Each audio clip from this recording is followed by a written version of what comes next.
I took care of my grandfather for 10 years. Then he left everything to my cousin. So I taught them a lesson they'll never forget. For 10 years, I dedicated my life to taking care of my grandfather. While my family moved on with their lives, I was the one who stayed. I was the one who made sure he had his medication, who drove him to doctor's appointments, who sat with him when he felt lonely. I never asked for anything in return. But when he passed away, I got nothing. The will was read, and my cousin, who never lifted a finger, who never even visited, got everything.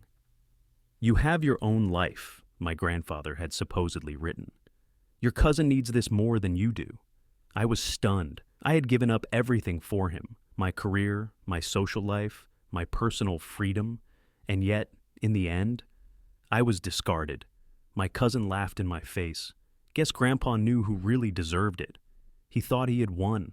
He thought I'd just walk away quietly. But if he thought he could steal my sacrifice and walk away untouched, he was in for a rude awakening. Before we jump into today's video, I need your help. We've noticed the channel is losing some traction, and subscribing is one of the best ways you can support us. It's quick, free, and it helps us keep bringing you awesome content. Your support means the world. Let's keep this channel growing together. Thanks so much. Now let's start the video. For 10 years, I was the one who stayed. While the rest of my family went on with their lives, I was the one who took care of my grandfather. I was the one who sat by his hospital bed when his health declined, the one who made sure he took his medication, the one who cleaned his house when he was too weak to do it himself. I never once complained, never once asked for anything in return. My cousin Daniel, he barely showed up. He lived his life like my grandfather didn't exist. While I was changing bedpans and scheduling doctor's visits, Daniel was off traveling, partying, and posting about his amazing life on social media. He never called, never visited, never asked how Grandpa was doing, but that didn't stop him from putting on a fake show whenever there was a family gathering. "Hey, Grandpa," he'd say loudly, acting like they were close. "Hope you're doing great."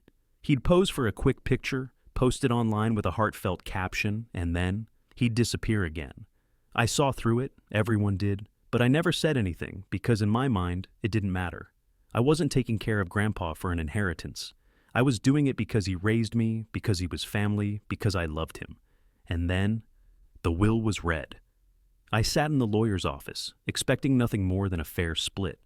After everything I had done, I wasn't looking for a reward.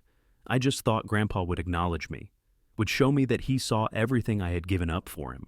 Instead, Daniel got everything: the house, the savings, even the personal heirlooms that had been passed down for generations. And me, I got nothing. The lawyer cleared his throat and read aloud a single line directed at me. "You have your own life.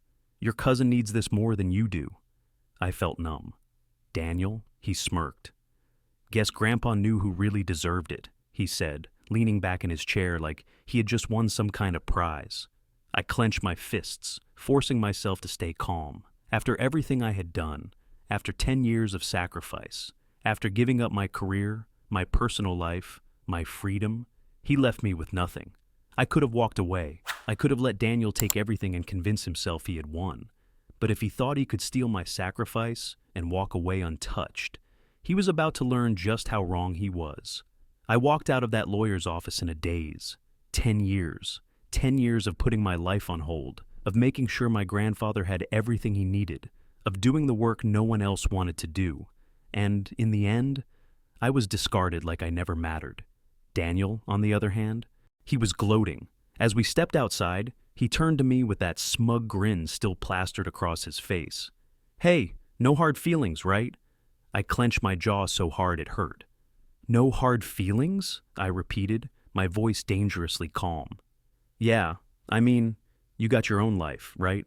That's what Grandpa said. I'm sure you'll be fine. I, on the other hand, have a whole estate to manage now." I wanted to punch him. Instead, I forced a tight smile. Good luck with that.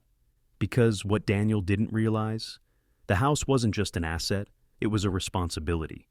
And he wasn't ready for it. That night, I pulled out every document I had ever handled for my grandfather.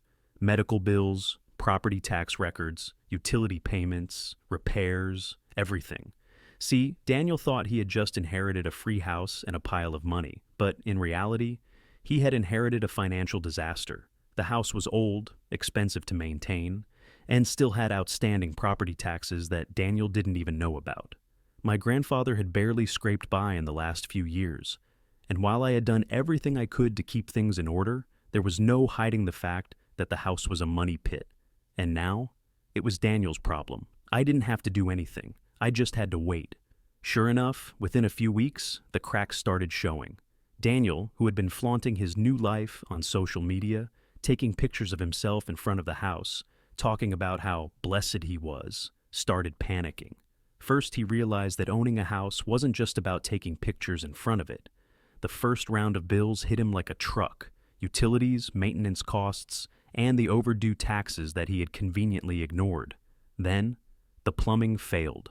A burst pipe in the basement flooded the lower level, causing thousands of dollars in damage. Insurance wouldn't cover it because the repairs should have been done years ago, something I would have handled if I were still taking care of the house. Daniel called me for the first time in years, sounding frantic. "Dude, I need help. The house is falling apart. I don't know what to do." I smirked. "Oh, I'm sure you'll figure it out.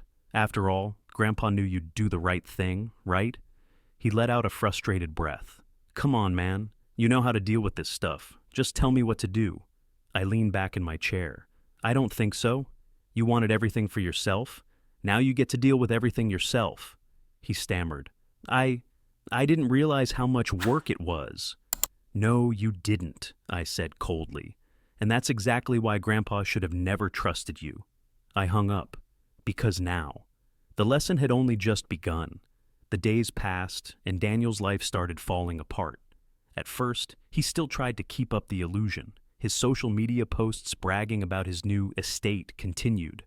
But I could tell something was off. The captions became shorter, the pictures less frequent. The bright, cocky arrogance in his face, it was fading. Because behind the scenes, he was drowning. The burst pipe was just the beginning. The house had decades of ignored repairs that my grandfather and I had worked around because we had no choice. The roof needed replacing. The electrical wiring was outdated.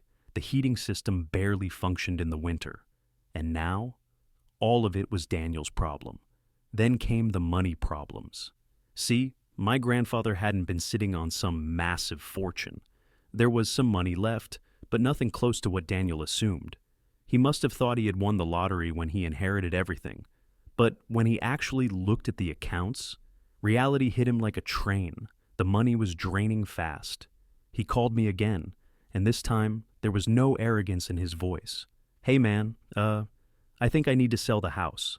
I smirked. "Here we go." "Really? But I thought Grandpa left it to you because he knew you'd take care of it." Daniel sighed. "Yeah, well, I didn't realize how expensive it would be. The taxes, the repairs, it's too much. I can't keep up with it." I leaned back, pretending to think about it. "That's tough, man. But you know, selling it might not be so easy. Old houses like that, not a lot of buyers willing to take on all those issues." Silence. "Yeah," he admitted. "I already tried listing it, but the real estate agent told me I'd have to put in at least 50 grand in renovations before it could sell for a decent price." I smiled. Exactly what I expected. "So, what are you going to do?" I asked, already knowing the answer. "I don't know," he muttered. "I was hoping maybe you'd be interested in buying it." There it was. After stealing my inheritance, after smirking in my face and telling me I should have been a better son, after acting like he had won, now he was begging me to fix his mess. "You want me to buy the house?" I repeated, acting surprised. "Yeah," he said quickly. "I mean, you lived there for years, right? You know how to take care of it. And honestly, I just need to get rid of it." I let his desperation hang in the air. "Sure," I finally said. "But I'm not paying market value. I know exactly what that house is worth, and I know exactly how much work it needs. So if you want to sell it to me, here's my offer. Half of what you were asking." Daniel gasped. "Half? That's insane. I can't take that." I shrugged. "Then keep it. Keep paying for repairs. Keep dealing with taxes. Keep watching your bank account drain." Silence. Then, "Fine," he muttered. "I don't have a choice." And just like that, I bought back what should have been mine in the first place, for half the price. When the papers were signed and the house was finally mine again, I felt something I hadn't felt in a long time. Justice. Daniel thought he had won. He thought he had stolen my future, that he had walked away with everything. But in the end, he lost. He sold me the house for half of what he had originally asked, and I knew that must have killed him inside. All his bragging, all his entitlement, all his smug confidence, it had amounted to nothing. He had lost his inheritance, his reputation, and most importantly, his pride. And I got back what was mine. When I stepped back into that house for the first time after reclaiming it, I took a deep breath, letting the moment sink in. The place was in bad shape, worse than when I had last lived here. Daniel had neglected it, just like I knew he would. But that didn't matter, because now I was going to rebuild it, not just the house, my life. And Daniel, he was finally out of it. Or so I thought. Because just when I was settling in, finally moving forward, Daniel called me again. I debated ignoring it, but curiosity got the better of me. "What do you want?" I asked, not bothering with pleasantries. Daniel sighed on the other end. He sounded defeated. "Look, man, I know we've had our issues, but I need a place to stay, just for a little while." I almost laughed out loud. "You're joking, right? Come on, man, I'm in a tough spot. You have the house now, it's got extra rooms, and—" "Stop right there," I cut him off. "You really think I'm going to let you live in the house you tried to steal from me?" "I have nowhere else to go," he admitted, his voice barely above a whisper. I smirked. That's exactly where he had left me. "That's not my problem," I said flatly. "Figure it out?" He let out a bitter chuckle. "You really hate me that much, huh?" I shook my head, even though he couldn't see me. "No, Daniel, I just finally learned my lesson." And then I hung up. Because some betrayals, you don't come back from. After I hung up on Daniel, I sat there for a moment, letting it all sink in. My cousin, the same person who had laughed in my face, who had taken everything from me without a second thought, was now begging for a place to stay. It was almost poetic. But if he thought I was going to swoop in and save him, he was dead wrong. For years I had been the one sacrificing, the one taking responsibility, the one who had been there for my grandfather when no one else cared. And Daniel? He had assumed he could take all the rewards without lifting a damn finger.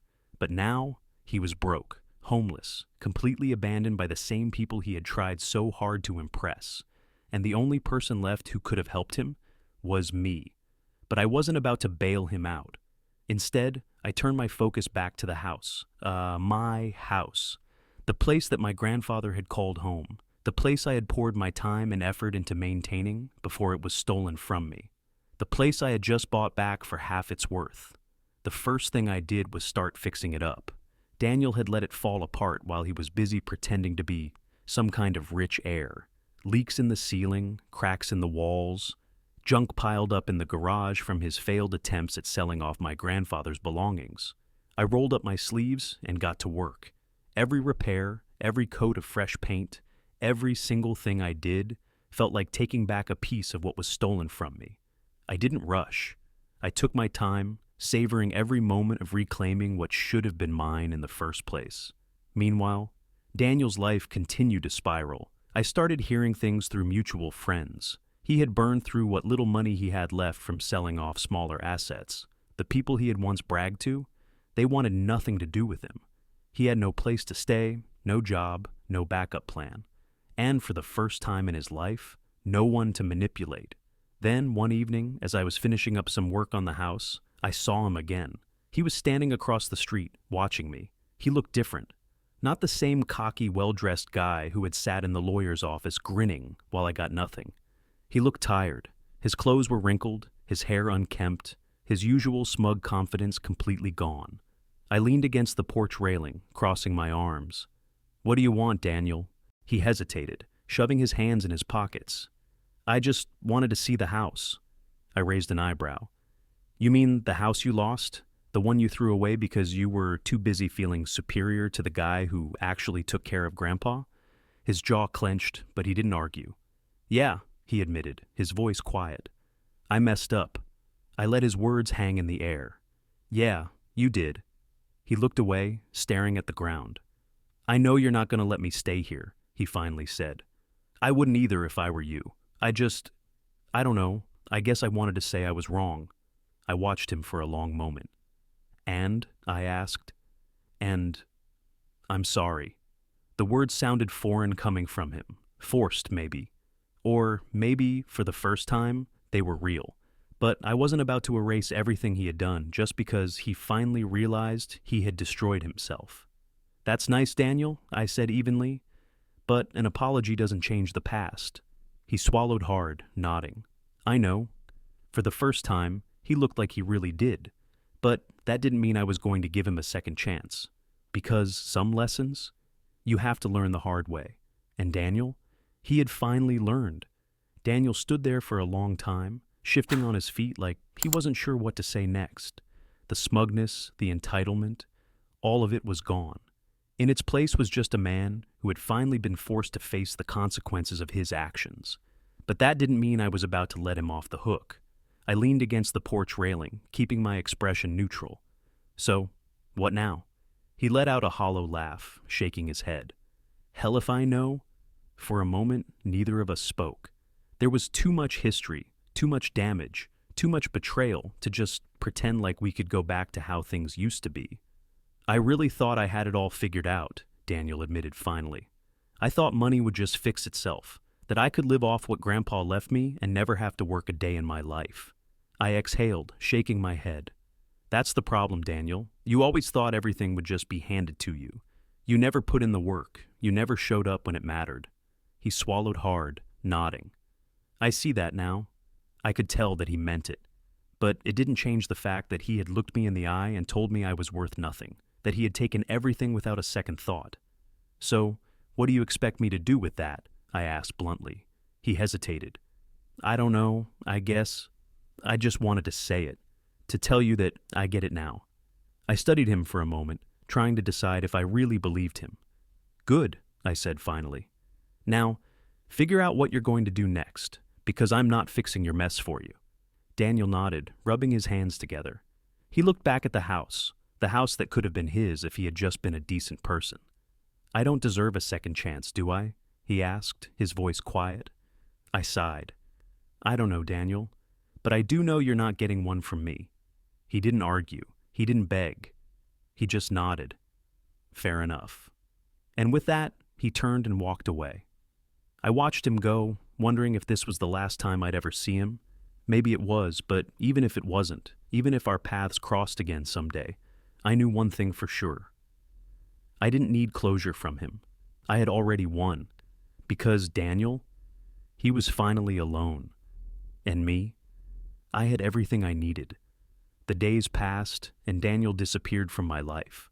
No calls, no texts, no sudden reappearances begging for another chance. And honestly, I didn't care. For the first time in a long time, I felt free.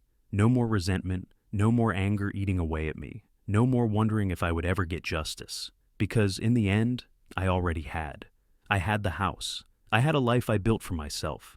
I had everything Daniel had thrown away because he was too blinded by greed to see what truly mattered. One evening, I was sitting in the backyard, watching the sun set over the house I had reclaimed, when my phone buzzed. It was a message from a mutual friend. "Hey, just a heads up, Daniel is leaving town. He's got nothing left here." I stared at the screen for a moment, waiting to feel something. Relief, satisfaction, maybe even guilt. But all I felt was done. Daniel was leaving, running away from the wreckage of his own choices, just like he had always done. He was looking for another fresh start, another chance to convince himself that the world owed him something. But this time, no one was going to save him. I leaned back in my chair, exhaling slowly. I wasn't going to respond. I wasn't going to chase him down for one last confrontation. There was nothing left to say. Because in the end, Daniel had done this to himself. And me? I was finally free. A week after hearing that Daniel had left town, I got another unexpected message. "He's asking around for a place to stay. Looks like he burned all his bridges here." I stared at my phone for a moment, taking it all in. Daniel had always believed he was untouchable. He thought he could walk through life taking what he wanted, that there would always be someone there to catch him when he fell. But now, he had no one left. I thought back to the last time we spoke, to the defeated way he admitted he had messed up, and for the first time in a long time, I realized I didn't care anymore. The anger, gone, the resentment, faded. Because in the end, I had won, not by ruining him, not by getting revenge, but by simply moving on. For years, he had tried to take everything from me, and in doing so, he had lost everything himself. That was the best revenge of all. Life moved on, and so did I. The house, my house, was finally mine again, and every day I put more work into fixing it up. Every fresh coat of paint, every repair, every improvement. It all felt like I was reclaiming what had been stolen from me. I stopped thinking about Daniel. He was just a chapter I had closed. Until one day he showed up again. I had just finished replacing some rotted wood on the porch when I noticed a figure standing at the edge of the driveway. At first, I didn't recognize him. He looked different, gaunt, worn out. The arrogance that had once been carved into his face, gone. I dusted off my hands and crossed my arms. "What do you want, Daniel?" He hesitated, shoving his hands into his pockets. I wanted to see the house." I let out a short, humorless laugh. "You mean the house you lost? The one you tried to take from me?" He winced but didn't argue. "Yeah, that one." I studied him for a long moment, trying to figure out why he was really here. "You don't get to just show up and act like everything's normal, Daniel." He let out a slow breath. "I know, I screwed up. I know I don't deserve anything from you. I guess I just wanted to see what I threw away." I shook my head. "Too little, too late." "You didn't just throw away a house, Daniel," I said. "You threw away your family. You threw away every chance you had to do the right thing. And now," I gestured around, "you have nothing." He swallowed hard, nodding. "I get it now," he admitted quietly. I raised an eyebrow. "Do you?" "Yeah," he muttered. "For the longest time, I thought I deserved everything just because I was family. But I didn't do anything to earn it. And you were the one who actually took care of Grandpa. You were the one who did the work." I exhaled, shaking my head. "That's the thing, Daniel. You never had to lose everything to figure that out. You just had to be a decent person." Silence stretched between us. Then, in a voice barely above a whisper, he said, "I'm sorry." I let his words hang in the air, weighing whether they really meant anything, whether he really meant them. Maybe he did. Maybe he didn't. But in the end, it didn't matter. "Good luck, Daniel," I said, my voice even. "But don't come back here again." He hesitated, like he wanted to say something else. But in the end, he just nodded and turned away. I watched him walk down the road, disappearing from my life for good. And this time, I didn't look back. After Daniel walked away, I stood on the porch for a long time, watching until he disappeared down the road. The weight of everything, the years of resentment, the betrayal, the anger, it all finally lifted. Not because I forgave him, not because I pitied him, but because he wasn't my problem anymore. For years I had lived with the bitterness of being overlooked, of being treated as if my sacrifice meant nothing. But standing there, in front of the house that was finally mine again, I realized something. I had won. Not by destroying Daniel, not by getting revenge, but by rebuilding, by taking back what was mine, by proving that I didn't need an inheritance to have a future. I had built something for myself, something real. And Daniel? He had lost everything because of his own greed. I didn't know where he was going. Maybe he'd finally learn from his mistakes. Maybe he'd keep running from them. But that was his burden to carry, not mine. Later that night, I sat in the living room, looking around the house. My grandfather's old chair was still in the corner, a reminder of the man who had raised me, the man I had cared for all those years. "I hope you'd be proud," I whispered, letting my fingers run across the armrest. And deep down, I knew he would be, because in the end, I wasn't the one who lost. I had a home, a future, a life I had built with my own hands. And Daniel, all he had left was regret. That was his inheritance, and it was one he had earned. Entitlement can ruin people. Daniel thought that just because he was family, he deserved everything without effort. But life doesn't work that way. In the end, greed cost him everything, while I built something real through hard work and perseverance. Now, let me ask you, have you ever had to deal with family betrayal like this? How did it change your perspective? Drop your stories in the comments. I'd love to hear them. And if you made it this far, don't forget to like and subscribe. See you in the next one.